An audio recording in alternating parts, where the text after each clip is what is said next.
Live. We are live. Hi guys, welcome back to the channel. This is our first, I would say, official video together. Appearing in a video together. If you guys watch our previous raw footages, I would say, I wouldn't say video per se. So today, Faizal and I are going to talk about a game that we both played for a long time. A And beloved one. yeah, very beloved game. Despite all the controversies, and the shortcomings of the game and development of the game, we, to some extent, will come back. We always find reasons to come back to the game. But Shadowlands have been a very challenging expansion compared to previous expansions. For example, just for a bit of background, I stopped playing during Mists of Pandaria, right before Mists of Pandaria and the end of the expansion, and then picked up again just before BFA ended. I think about 5 months before BFA officially ended, and then move on to Shadowlands. So there's a huge gap, but for I would say 3-4 years. No, my bad, not 3-4 years, 6 years. But I still find a reason to come back because for me this is my childhood growing up, playing this game with Faizal, him using my account and whatnot. So we're just going to talk about what is happening with the game, the state of the game, and why now, of all reasons, that the game has reached a very critical precipice. A lot of people are leaving. A lot of people are just cancelling the game outright. So we're just going to talk about the game in general. So for better context, I'm going to turn over to Faizal. Just going to ask him. Is basically because he's been enjoying endgame content a bit more compared to myself. So I just want to ask him. I know it's a bit awkward for me to start off with raiding, but I'm just going to ask straightforward why a lot of major guilds, especially, and major people who raid basically are just leaving the game as is because they're just no longer interested. So Faizal, why you've been touch and go the game for the past couple of months? I've not touched the game for the past 3 months. Yes. Yeah. So I just want to ask you, what, even if you go back to WoW now, what do you do actually, and why do you do it? What is the reason?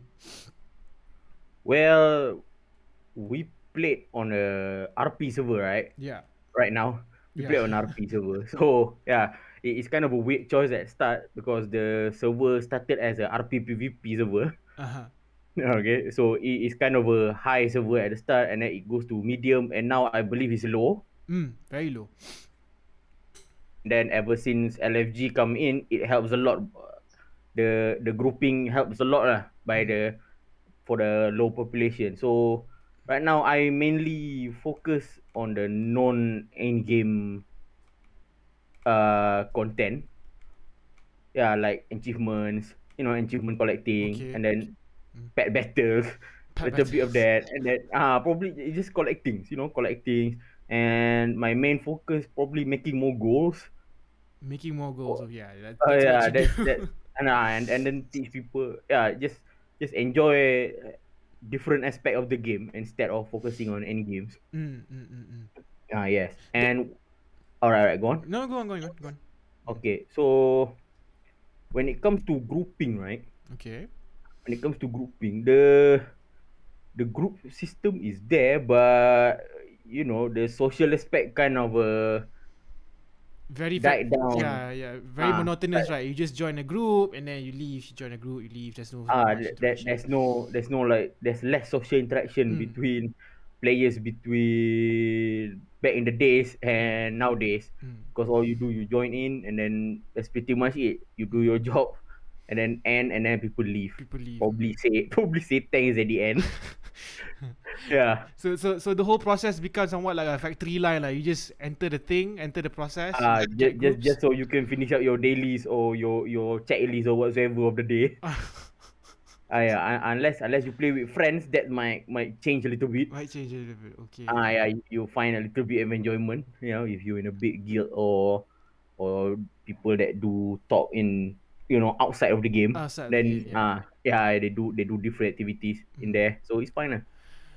That's the Alright. thing. I mean. Okay, compared to you, I would say the average reading player to and compared to me, who for better context, I just don't enjoy reading. I love to read if given the opportunity, but for some reason, it comes to a certain level, I just don't enjoy it compared to say PvP.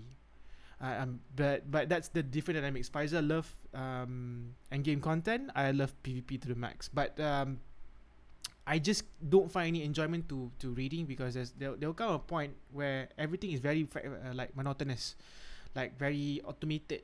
You have to do a certain thing. You have to get to gear a certain way, and you have to repeat the process week in, week out.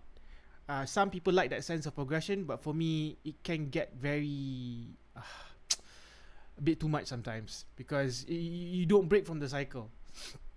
And the worst part is actually when you got the requirement to enter to raid or even mythic plus dungeons, right?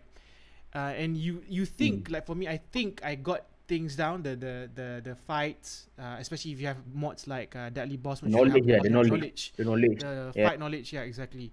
And even then, there will be a point where it's not enough. And the weird thing is that, you should get better gear before you enter the run. But then again, if that were the case, that's what I'm doing. That's what I like. I'm trying to get into the dungeon. I'm trying to get into the groove of it. But certain people, just because they have used to that monotonous automated way, they just want things to get done ASAP. And if you're lagging behind, or perhaps you are just not up to par, perhaps even though your gear is there, you can use enough for you to do the dungeon, they say, no, this is not good enough. So there could be a reason, like in my case, I'm somewhat stuck. It's like I want to do it, but they will look at my gear as too low. But then again, I'm qualified for it. Alright, so I get your meaning. So it's like, to me, raiding is the enjoyment of doing with people. So that. Okay, you see the beauty of the other 9 or 24 men work together to take down an objective. Yes, so raiding system has not been changed ever since ever, I guess. Ever, yeah. Right, Yeah, the loot system, how it works, it's like it's boss ads. Yeah. The mechanics of it, everything. The only fun things about it is, how the boss work. Is How the the boss boss work, interesting? Is the fun learning the boss is interesting enough for you to do that? Okay, so is, to me, the only problem with raiding is how the reward, right? Then the reward system. the reward system, yeah, there's need to be some kind of, what do you call it, RNG proof of the loot. Okay. Yeah, like a token system or something. Like back in the days, like Pandaria, we got like badge of honor, badge of justice, all this. Yeah. For each boss you killed, regardless whether you got a gear or not, you get the badge, and that can Yes, buy you and an extra the gear. badge can you buy you a gear. It's like RNG proof. The loot system. Yes, even if you don't get anything, you will get something eventually. Yeah. So that's the good system. I'm not sure why they remove it. I guess they want to make the loot more valuable, and and make people more consistent, I guess, of doing the raids. Okay, that could be the case. There's an upside to that, lah. It's basically people will get a bit more serious in terms of actually learning the fight, and then perfecting their method on how to finish the fight and kill and down the boss. But I would argue there's also a certain element of time to it, because they do not want people to gear up too fast and then just munch on the content 2-3 months after it's released. Maybe a month after it's the official content patch is out. So they want people to pace themselves. Some might argue it's a corporate decision, so that people would they would prolong the time of subscription, which makes sense. But I would say they just want to pace the content itself, and how, because players in general just munch through content like crazy. If you give, say for example they just for example say if patch 9.5 or 9.3 or 9.2 come out with 10 new dungeons, it's like, oh my god, it's daunting, it's exciting, but you realize after 7 days I would say a large majority of the players have completed all 10 dungeons. They're looking forward to playing Mythic Plus for the dungeons. They're looking forward to how to they have come up with guides on how to defeat the bosses and dungeons within the best times that you could ever do it with. So by creating that kind of like time gated situation, it kind of slows down the pace of the player. But then it's up to preference. Certain people like that kind of system. I would like that kind of system. Means that even if you down a raid boss, you get something. There's a sense of progression, and the next week when you have enough tokens to buy, means you somewhat improve yourself. You get better gear, so that you can move on. Oh, alright. Yeah, because back then everyone have like no clue what they're doing, and then it's really hard to make a written guide or videos back the days, because how how bad the internet is back then. Yeah, the modem and stuff. Uh, I think that's the main reason why how accessible the game is now. Yeah, Okay, that's so and true. beta realm doesn't help much. Better run doesn't help much. Yeah, because you see, most people when they done with the content, right? They just anything come up on new, they just play it, Okay. especially on the beta server. So Mm, yeah, mm. beta server. So they play on the beta server, and then they munch the content, and then when it goes live, they just burn through it. Yeah, that's Uh, normal. I I I'm not saying beta is bad, but I believe beta kind of ruined the surprise of what the game is now. Usually beta is just to test bugs and whatnot lah. But I guess when they give a huge amount of accessibility, especially in terms of testing the patch under stress, especially if you want to read and whatnot, it's a good benchmark. But then again, it ruins the surprise for a lot because people would come up with the guides before even the patch went official. So you kind of knew what's gonna happen. There's no sense of surprise. There's no sense of mystery anymore, lah. The meta is already established. Mesta is already established, Yeah, exactly. when the moment is. Mm. All right. Now, let's talk about other things. Okay, so the situation now, moving from the content wise, a major gripe of that player have at the moment is actually the lore of the story. This is coming from a guy who loves WoW lore, and I just can't keep up with it anymore because it's just too freaking ridiculous. My God, we're in the afterlife. That in itself indication how crazy WoW lore wise has gotten. It has some interesting moments, but a lot of it, despite despite being a fantasy MMO, a lot of, even for that standard, it doesn't make sense for me. And take the Sylvanas arch story arch at the moment. It makes absolutely no sense that she caused all this great harm and pain and suffering, instigated a freaking world war, a worldwide conflict, global conflict within Azeroth, and then expected to somewhat turn a new leaf or somewhat show an indication of or vindication or even a path of redemption even in Shadowlands. And the that's why I want to know, Faizal, your thoughts on it, because you know how I very opinionated on the matter can get. But what's your thoughts on the story so far? All right. I believe most player base will agree with you. Mm. Yes, on how the story is presented. Okay, is back then the story mostly presented in text, right? Mm. Back in the days, Yeah. like in TBC era, Rush Yep. Lich King Yep. era. Yep. Yes, most of the quests of what happening, why, when, where, all these 6 questions happening in questing. Mm. Okay, if not questing, is either in a like item description or item lore name, Mm. something Mm. related. They put it in the game. They put it in here. Like hidden object somewhere in the building or something. Yeah, like so people can explore and then make theory about themselves. Okay. But nowadays we have cinematics. Mm. They change how we perceive stories. Yep. How we consume the stories, how we understand the stories, Yeah. and most of it are through cinematics. Okay, it is a double-edged sword. That it is a good thing that more player will understand why is this happening. Okay, because it's cinematic, it's interesting, right? It's You true. It's see a true. Yeah. cinematic, Yeah. you are surprised by a cinematic out of Mm. nowhere. Mm. So you know, if you are quite the chances of people skipping cinematic is lower than people skipping quest text. Quest tags and reading through all Yeah, this. yeah. Yeah, yeah. People rather watch than read Mm, most of the time, mm. right? Okay. Now, with that happening, they can't just make cinematics then. Yeah, takes a lot They to can't take just make cinematics. Yeah. they can't. It takes a lot of work to make cinematic. So what they do, they told us these hidden stories outside of the game. Mm. Outside the game, Books and yeah. the novels, the Yeah. book, like a comics in their main websites. Mm. You know how the Bolva Four Horsemen comes in, Yep.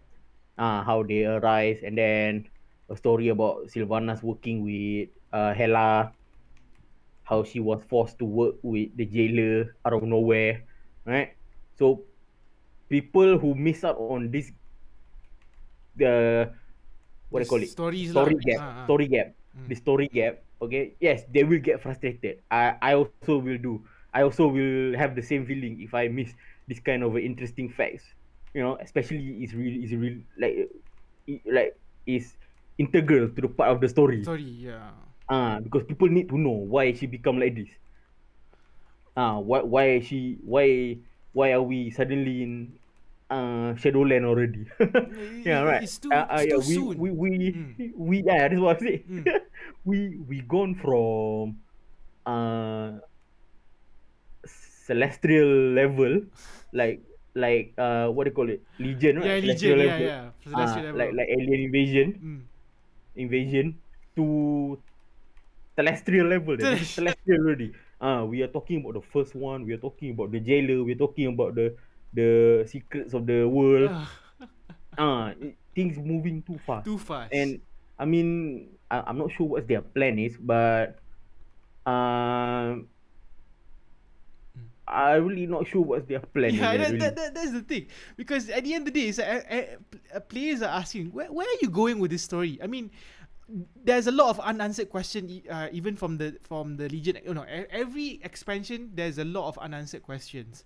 It's fine that there's a certain mystery is good for you to theory crafting and then lore crafting. It's fine, it's good, but taking from the pacing of Legion up until BFA and now Shadowlands, there's a lot of unanswered questions, and they just blazon through all these issues. Like for example, the in BFA, this comes into not just the law wise, but say for example Stormguard, and the capital of Lordron. It's basically they just say that the Alliance won those scenarios in general. They've taken back they have maintained their holdings in the Arati Highlands, and then Lordron is forever blighted. Okay, but then again, is that it? There's a lot of unanswered question of what is the progression, what is the situation that's happening there, the people that is involved, they just blaze through. And now I would say the story revolves around all the major faction leaders. I would say they have marvelized these particular characters to become like, Marvelous. I like that word. yeah, it's a group of superhero at team A and then team B, and then the dynamics is just whatever happens based on that, like what happened between Batman and Superman. That's it. What is the dynamics of the story now. They're just focusing on that, but then they have this expansive world that they do all this marvelization, but at the cost of the world at large. So it's very frustrating. Very, very frustrating. Yeah. So Okay. yeah, go on, Faizal. Sorry. So another thing that gripes me, right? make me a little bit unsatisfied. Okay, so how the effect of Deathwing still not being clean yet? Clean, yeah. I mean they did try to make the world like feel alive, right? Yep. But to make that as a sense, then all the old mechanics would have just doesn't make sense There is anymore. more anymore, yeah. Yeah, like let's say Legion, right? Legion invasion end already, but more you will still see demons in there. Yeah, so it's really hard thing to do, but It's a little bit of immersion killing, but you know, we get what we get for now. We get what we get. We get what we get. We get what we get for now. But now that we're already talking about the first one and the Void Lords, right? Yeah.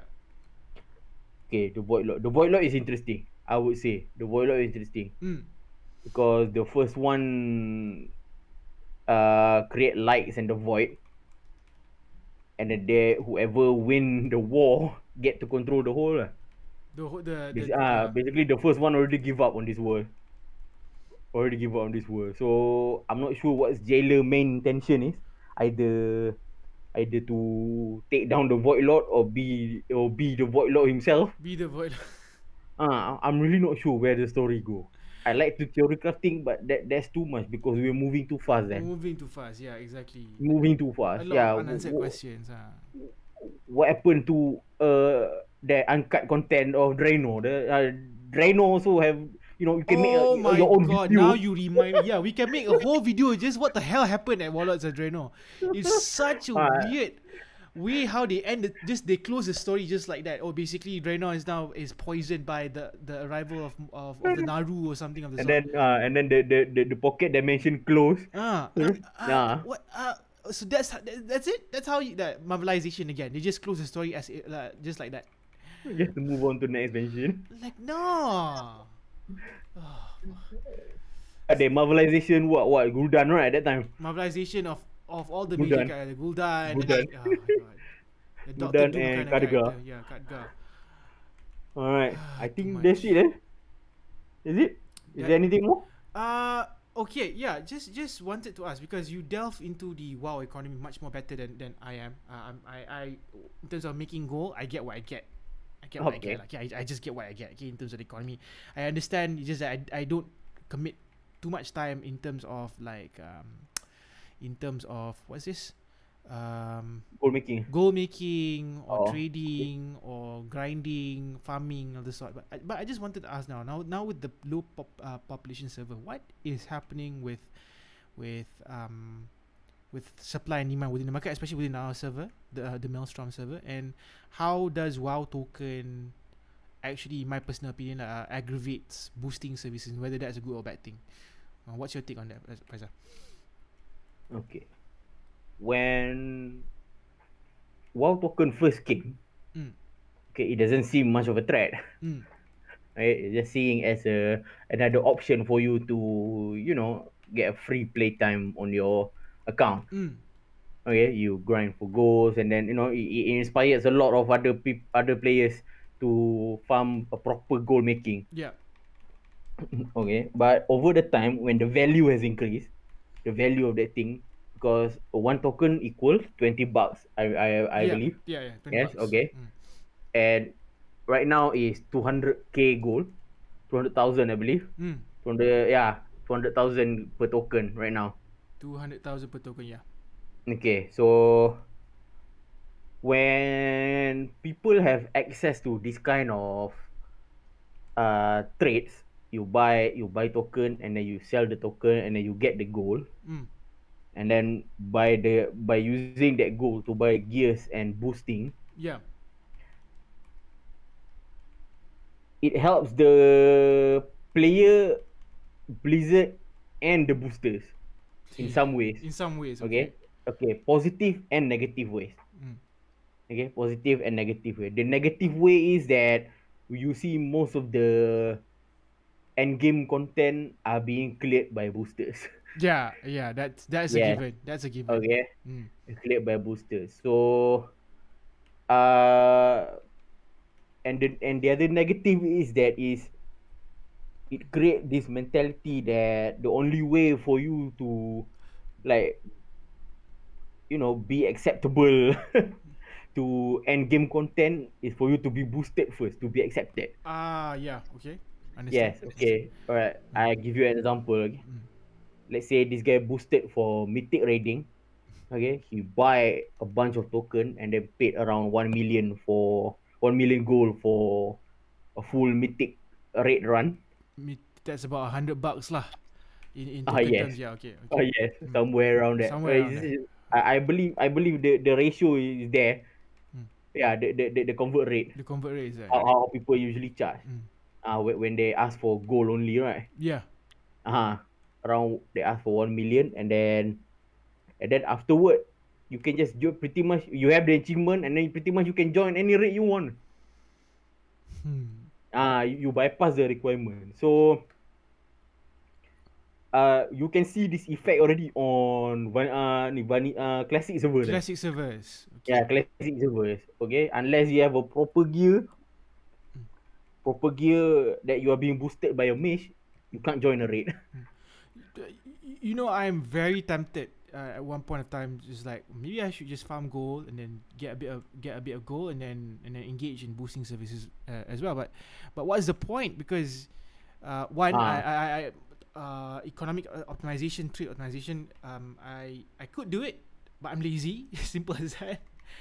But secondly, it kind of takes the joy out of the game out of me. It's like basically, if that is the case, then why would I want to play with my friends, or why would I want to play WoW in the first place if that is just the end goal? I just get a good chunk of money, and then just pay people to boost a rate run, and then that's it. And then what's the point of playing the game if that is the case? Okay. Just now I just talked about the negative, right? Yeah. Now what's the The positive? negative part. Okay. The positive part, boosting also part of the economy rotate then. Okay. Economy rotation. Okay. I'm the one that farms. I'm the player that like to farm. I go research what's the best place to farm this, and then I go around finding rare stuff. Like a cool looking transmog, or a toys that can be sell. That kind of stuff. That kind of Okay. stuff. Okay. I'm the guy that supply the market. You the guy supply the Okay. market. I'm the Okay. guy that supply the market. Okay. Boosters buy from me. Okay. Oh. Okay. Boosters buy the flask, the food, the toys, the materials, all the gathering materials, whatever from me, because I'm the one that provide them. I Okay. That's put the fair. That's fair. materials. Yeah. Yes. I put the materials on the market, on the auction house. Mm. They buy the things. Okay, and then they with that material they have the food, the flask, everything, the buff, they boost people. Okay, Okay. they boost people, and then it rotates back from that, right? Uh, It comes and go, the rotation. so there is that there's the simple economics of supply and demand is there. The Yes. cycle of economy Is turns. there. Yeah. Is there.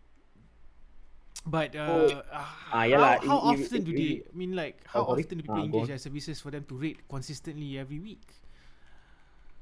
It usually for average player is like once once per rate tier, Okay. unless it's arena. Unless it's arena boosting. Yeah, arena boosting, I believe, is worse than raiding boosting. Oh my god! Yeah. Yeah, Yeah. because I think it's the system itself, because the system within the arena itself. Because you need certain rating to get certain gear, Certain gear. Yeah. certain gladiator gear. Conqueror, I believe Conqueror gear or gladiator. I haven't delved in PvP for so long, so I don't know much. I think Conqueror gear then for the arena gear. That For arena gear. Okay. that Because that I've that not touched the 2000 PP yet. 2000 rating. Mm. Mm. It's So go on. so they don't want to slog through the 0 to 1007 rating, so they just buy the boost. Okay. Oh my People god. that farm the material also buy the boost.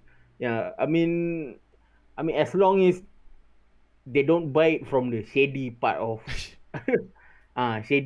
go seller, I believe is fine at that. I believe it's fine. It is a double-edged sword thing. Um, I guess that's fine lah. I mean, in terms of boosting, raiding They, boosting is they it's the people that boost, they can't just keep the gold forever. Then yeah. they have to spend They it have to somewhere. spend it somewhere. Okay, They fair. have to spend it somewhere. Yeah, I do. They have to spend it on more BOEs to boost people better. You understand? Macam tu.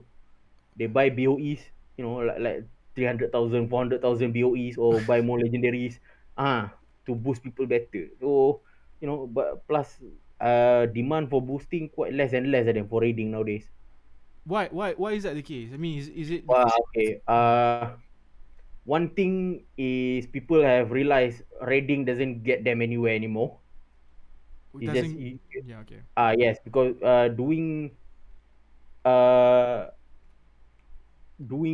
raids doesn't give you better gears to do open world stuff anymore as a casual. So, oh yeah, there are other means for Okay. you to get it lah. Yeah. Yeah.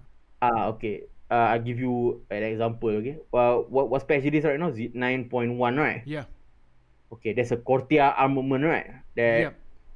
That item that allow you to go to, I think, 246. Mm-hmm. I'm not sure. And until it's like until heroic gear. Anti-heroic. So if you play casually, you can get to that level without boosting to raids, Boosting to raid. without even go, without stepping into raids.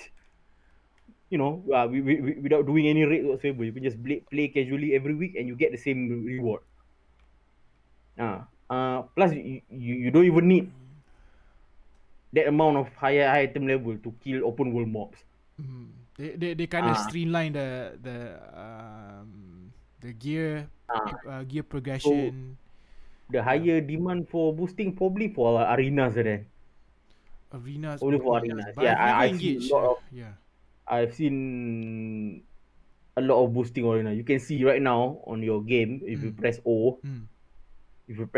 and then you see a bunch of what arena boosting.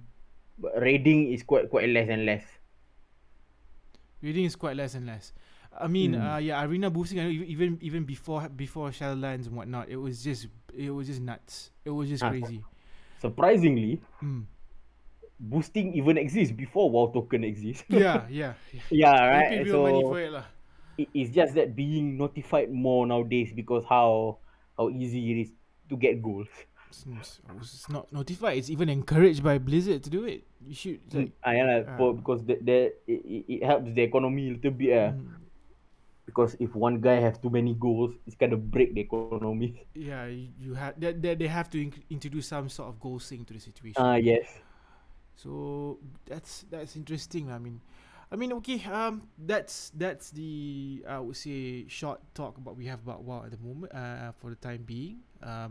Definitely talk more about the game in the future, especially when they drop new content, especially and if we ever got back into the game properly. But because we're both very biased towards the game and against the game in many junctures, we'll definitely come back and play for it. Until next time, guys, stay tuned for our next video. Thanks for watching. Thank you.